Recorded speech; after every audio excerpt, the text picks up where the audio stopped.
And the chat is also a very useful thing to ask questions at the end. So I'm going to share my screen and we'll get cruising here.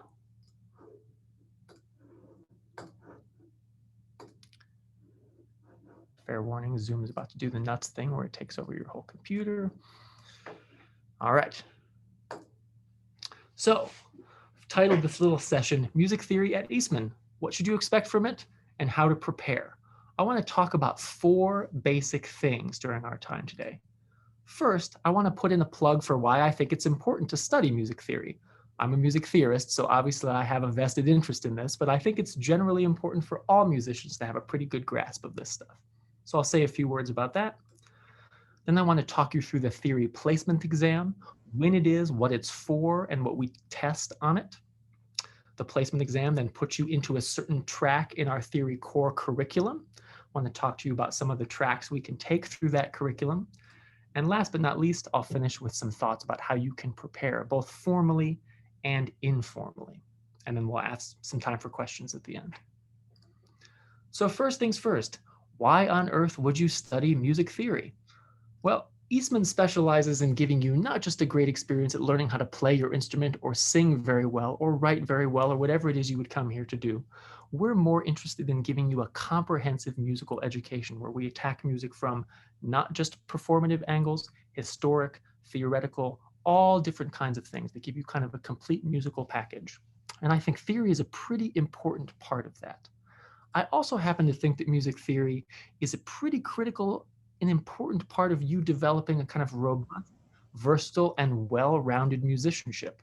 Before I became an academic, I was a full-time freelance pianist in New York City doing a bunch of stuff for 5-6 years. And I can tell you firsthand that theory is pretty important, both just on a practical level. It helps me transpose, sight read, memorize quickly. It also helps me communicate with other musicians and enhances my versatility. So I think it's not just a useful kind of academic pursuit, although it is that. It's also a really critical set of skills for your musical life.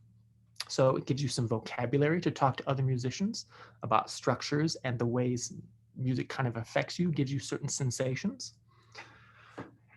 You'll often also find, if you study a lot of music theory, that lots of the music you like probably does some of the same basic things. There are a finite number of patterns kind of dwelling under the surface of lots of music. Music theory can kind of give you some concrete inroads into seeing those in action.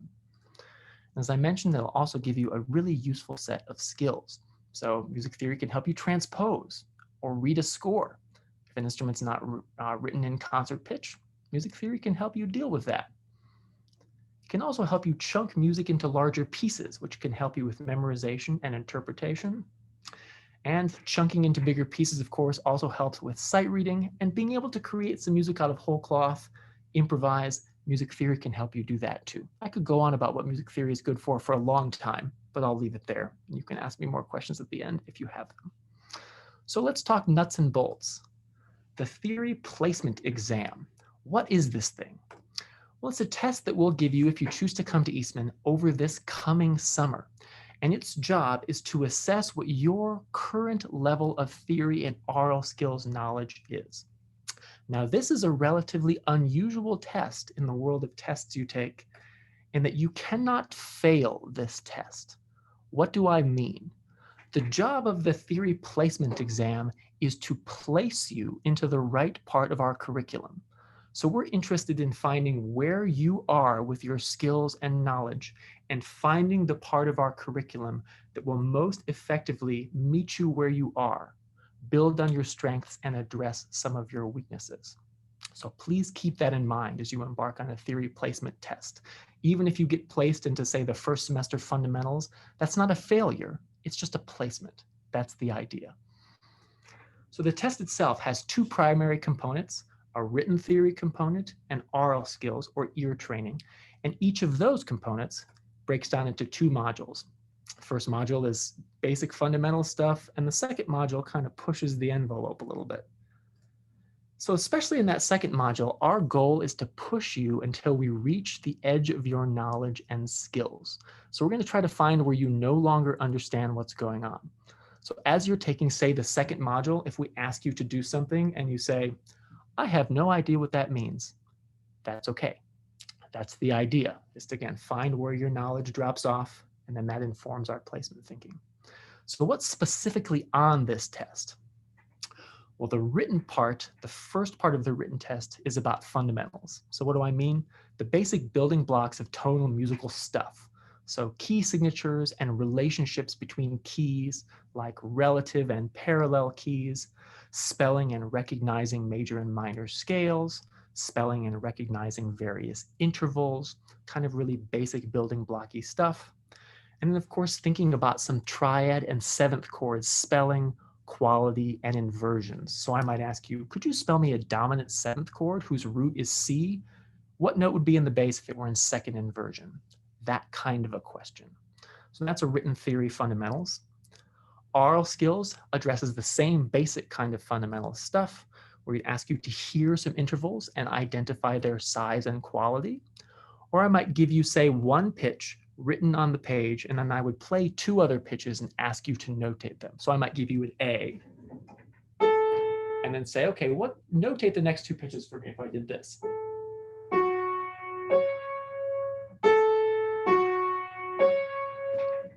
I'm playing an F sharp minor triad. Your job would be to put that note in context. We'd also ask you to do some basic diatonic melodic dictation. So we'd play a melody, you have to write it down. And we'd also play a chord progression composed entirely of diatonic harmonies. And by diatonic, I mean just uses all the notes in a key. And your job would be to write the melody line and the bass line. So those are the first modules of the written and oral skills parts. That's the fundamental stuff. The second module is where stuff gets a bit more intense. So in the written theory portion, we ask you to do some analysis. So we'll give you a score and we'll ask you to analyze cadences, identify the key, and then analyze chords using Roman numerals and figured bass to show inversion. And then we'll also ask you to do some SATB style or four-part writing. So we'll typically ask you to do two things. First, we'll give you a bass line with figured bass beneath, just some numbers that tell you what chords to use. And your job is to harmonize that bass line according to the figured bass, writing in SATB style. We'll also give you a melody with no guidance at all and say, give me a harmonization that sounds like someone wrote it in 1775. Go. Those are the two parts of our written theory exam. That's written 2. And again, that's where we're going to push. If you can do that, you're in pretty good shape. Oral skills 2 has got more dictation, which is slightly more complicated. So we'll throw you some rhythms that use like triplet 16th notes. I mean, anything that's just a little bit more involved. We'll also ask you to do harmonic dictation, where I play a chord progression and I ask you to do bass and melody, and also tell me what the chords are. You don't have to write out their inner voices, but you do have to be able to tell me their Roman numerals and their inversions. And then the other piece of this is a sight singing meeting. So at some point over the summer, you'll come and meet with me, one of my colleagues, or one of our teaching assistants, and we will throw at you 5 increasingly complicated melodies. And your job is to take like a minute to look at it and then sing it as best you can. So again, we push this from it's just like a basic row, row, row your boat sort of situation to maybe something in minor notated in alto clef. And again, our job is just to see how far you can go. So that's the content of the theory placement exam. Once you do the exam, you get placed into our theory core curriculum. All students at Eastman have to take a certain amount of theory, but exactly the amount and the content of that theory depends a little bit on where you get routed into the core. I want to talk about a few of the possible pathways through the theory core curriculum. There are, in general, 3-ish possible core experiences. And I say ish because some placements can be a little fuzzy, because if you're a jazz and contemporary media student, your experience will be slightly different than what I'm about to say. So I'll come back and talk about JCM students in just a second. For now, I'm talking about students who are not JCM, who are music performance and literature, for example. So after the placement exam, if you crank it out of the park, if you are just brilliant on every point, we might invite you to interview to be a part of the honors curriculum. This is the most involved curriculum at Eastman for theory. It's like a really select group of like 15 to 20 students, And they have 4 semesters of integrated written theory and oral skills that moves really, really quickly. So this assumes that you already understand the basic stuff we would do in a first-year curriculum and you're ready for something more. So in addition to that placement exam, then you also have to go through an interview to get slotted in there. And those spots are quite coveted and hard to find. For the vast majority of folks, they get then slotted into the regular track of the theory core. And that regular track comes in 2 flavors. Either you come in and we decide that you need some remedial work on fundamentals, or you don't. And that determines when you start in the theory core. So if you're in the regular track, as the vast majority of students at Eastman are, you're going to take 5 required semesters of theory. What does a semester of theory look like? Typically, it means you'll be taking 2 classes, a written theory and an oral skills class. And those 2 classes are pretty synced up with each other. They're not exactly in lockstep all the time, but they're covering the same basic content in more or less the same order. Sometimes at the end of the curriculum, you will see theory and oral skills merge into a single class. And I'll talk about that in a second. But by and large, the 2 courses are going to be separate. If you are a JCM student, a jazz student, your experience with the theory core will be slightly different. You'll start with a jazz specific class, then you'll intersect with what I'm calling the regular track, and then you'll go back and take some more jazz specific classes. So let me give you a visualization of how these tracks play out in the first 3 years of a typical Eastman undergrad experience. So if you're on the regular track and you need 5 required semesters of theory, here's what these tracks look like. These are some course numbers that probably won't make a ton of sense to you, and that's okay. But I would encourage you to look at the topics broadly that each of these courses cover that are written along the bottom. So the 3 basic tracks I was just mentioning, not honors, regular track plus jazz majors, you can track those if you read across this chart left to right.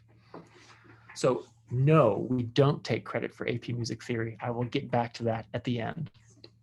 So if you are someone who comes in and we decide you do not need any fundamentals, you don't take any theory in the fall of your first year. You start in the spring of your first year. And then through the end of your second year, we do a 3-semester sequence, starting with TH or Theory 110 and 115. Those are the theory and oral skills classes that work together in tandem. And those 3 semesters walk you through classical tonal harmony, counterpoint, and form, working like roughly chronologically from, say, like the time of J.S. Bach to like almost the turn of the 20th century. The beginning of your third year, your junior year, you take Theory 220, which is a combined theory and oral skills class that meets a lot and deals with 20th century topics. So everything from like Ravel, Stravinsky, Bartok, the Second Viennese School of Music written after World War II. There's a lot to do. So we kind of take a survey of lots of the stuff that's happened since 1900, which if you know anything about music history, people have been busy. So that's 4 semesters. Then for your 5th semester, you take Theory 230.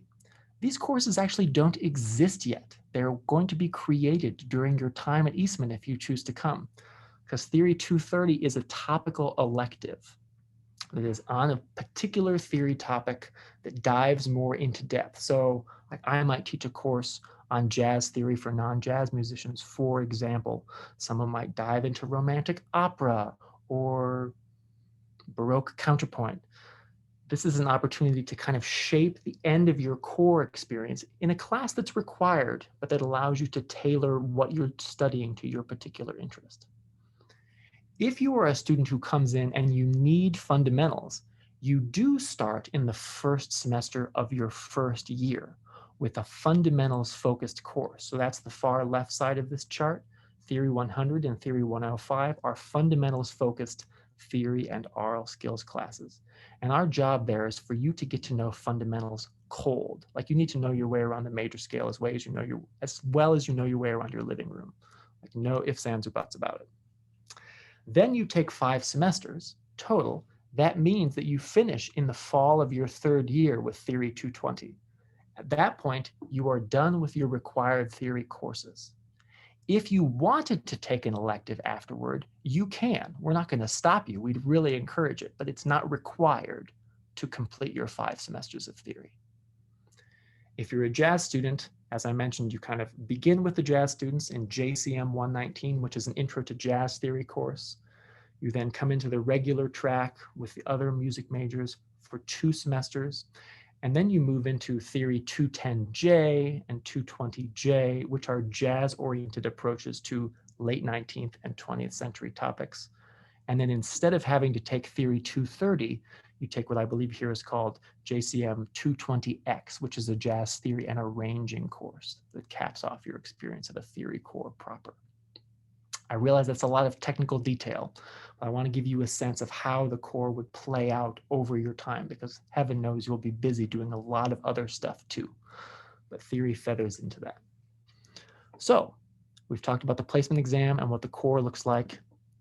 How should you prepare? Keep in mind that I don't think you can fail the placement test. So you can certainly work to improve your skills to try to do as well on that exam as possible. But I look at preparation as you preparing to have a really robust and rewarding experience in theory, not to crush the placement exam so you take fewer classes. Just my 2 cents. So the first and best thing you can do is know your fundamentals cold. This means if I asked you to take an F sharp major scale and arrange it in thirds and sing it for me, you would say, yeah, try something challenging. Like really knowing this stuff quite well. Similarly, from an ear perspective, we're going to ask you to do a lot of singing. If you're a singer, that probably is not intimidating. If you're not a singer, I encourage you to get comfortable using your voice, because it's one of our best ways to test what you hear by asking you to sing it. I would also suggest that you develop fluency with some syllable systems or functional labels for the notes in a key. So various places use various different approaches to this issue. At Eastman, we use 2 different systems. We use scale degree numbers to show you where a note is in a key and in a scale. And then we use solfege fixed do version, which means that C is always do, whether it's the root of a C major chord or the third of an A flat major chord. It's still do. When I came here, I was like, this is crazy. How are you all doing fixed do? And now I love it. I'm a total convert. We go at these 2 systems simultaneously to get at 2 different pieces of the musical experience. We want you to think functionally, but at the end of the day, if you're a violinist, a C is a C is a C. And so we're trying to capture both aspects of that experience. Thanks for coming. So if you want to do some more in-depth preparation, I would suggest for your ears, you try sight singing and dictating, which means writing things down, some melodies and bass lines. So for example, if you're a church-going person and you have a hymnal, try reading the alto line or the tenor line or the bass line. If you hear something on the radio, see if you can write it down. This stuff is all just good general hygiene for your ears. And similarly with the chord progression. Pop music these days has a lot of repeating chord progressions. See if you can suss them out. Write them down. It's a good place to start. Next level up would be to acquaint yourself with some analytical symbols. So if you haven't seen them before, it's useful to probably know what a Roman numeral is, what a figured bass symbol is and what it tells you, and what a chord symbol is and how these things differ. Again, if you come here not knowing that, that's okay. We'll teach you. But if you know what it is, it's certainly going to help. And again, if you really want to level up, I'd ask you to get acquainted with some basic voice leading principles. So how do you write in SATB or 4-part style? How do you write in keyboard style? How do you think about counterpoint between bass and melody lines? That's a big part of what we're going to be driving at in the theory curriculum. So that's some of the content stuff. Specific things you can do to prepare. There are some formal resources. For example, someone put in the chat AP Music Theory. We don't accept credit for AP Music Theory. So if you crush the exam and get a 5, that's great. That means you have a really good grasp of lots of stuff. We're still going to want you to take our placement exam so we feel confident that we're meeting you where you are. So I would put AP Music Theory in the general category of it helps prepare you from a music theory point of view, but it's not going to get you credit. Other kind of class ideas. The Eastman website has a course that you can pay for. It's like $95, 4 weeks that walk you through theory fundamentals. So if you're not at the place that has AP Music Theory, but you want to brush off some of your ideas, that exists. We also use this particular textbook at the moment, The Musician's Guide to Theory and Analysis by Clendening and Marvin. If you want to get your hands on it and read it, I know that maybe sounds like a crazy idea, but it's not a bad way to go. All those resources cost money. There's also free stuff that exists in the world. Two things I would recommend. A website called openmusictheory.com.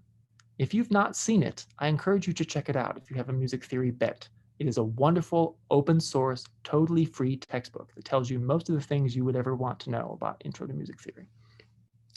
And second, my predecessor here at Eastman, a guy named Seth Monahan, has a bonkers YouTube channel that if you want to learn classical harmony, he will tell you it in about the clearest way you can possibly imagine. So it's a great way to kind of dust yourself off and get prepared for what we'd ask you to do here. That's the end of what I have to say, but I would welcome any questions from you about anything we talked about or something that we didn't.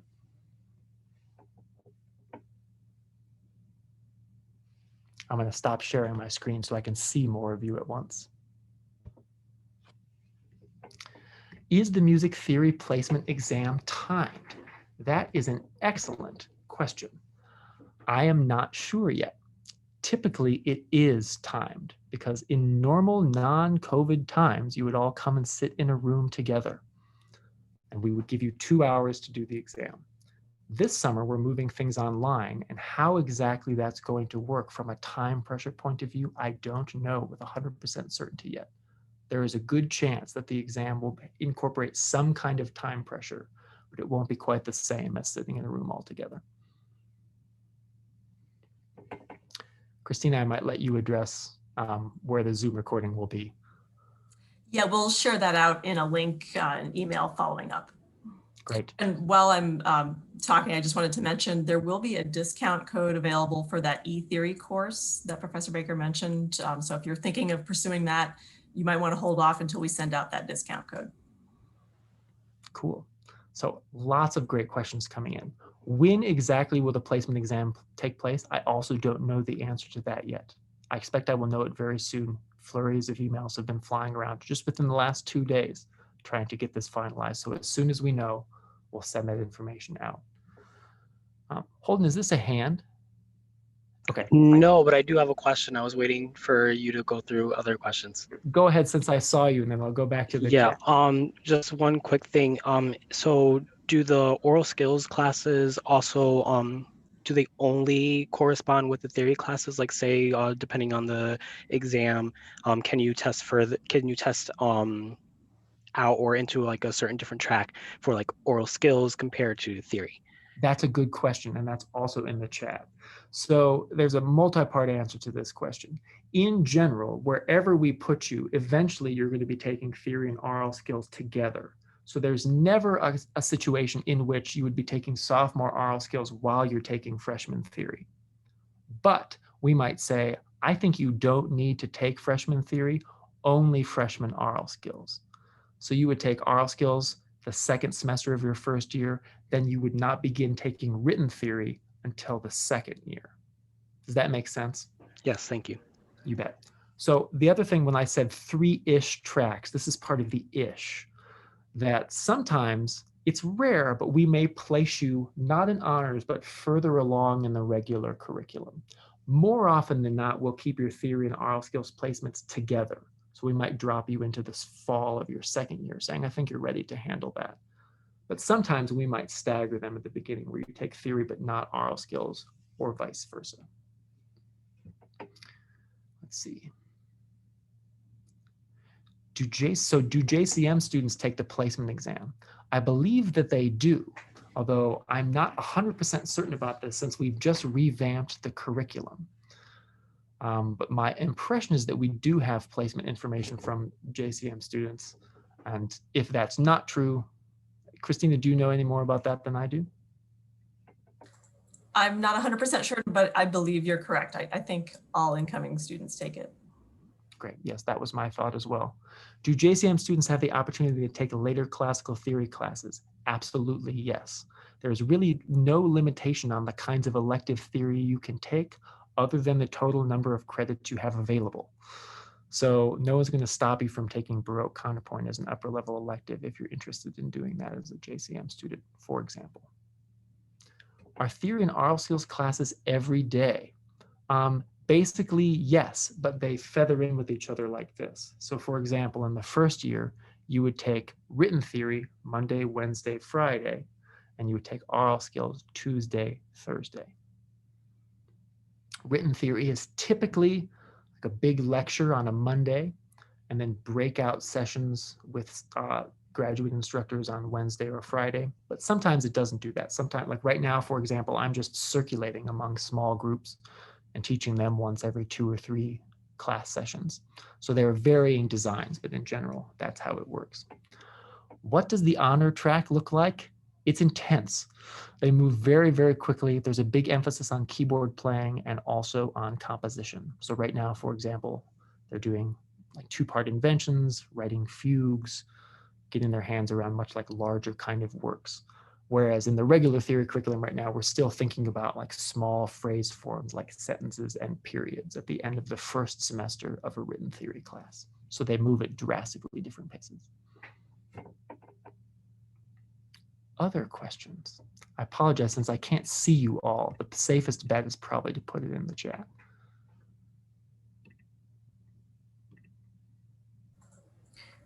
While we're waiting for any other questions, I just wanted to mention there are a couple more opportunities to sit in on a theory class. You can find those on the calendar that we've got for events. So there's 5 slots per class, so they are in demand, but if you still like to check that out, there's an opportunity to do that.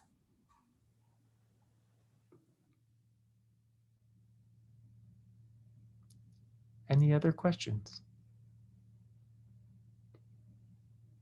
Okay, well, again, my email is on the website. I know my colleagues and I would certainly be happy to hear from you if you have other questions that come up.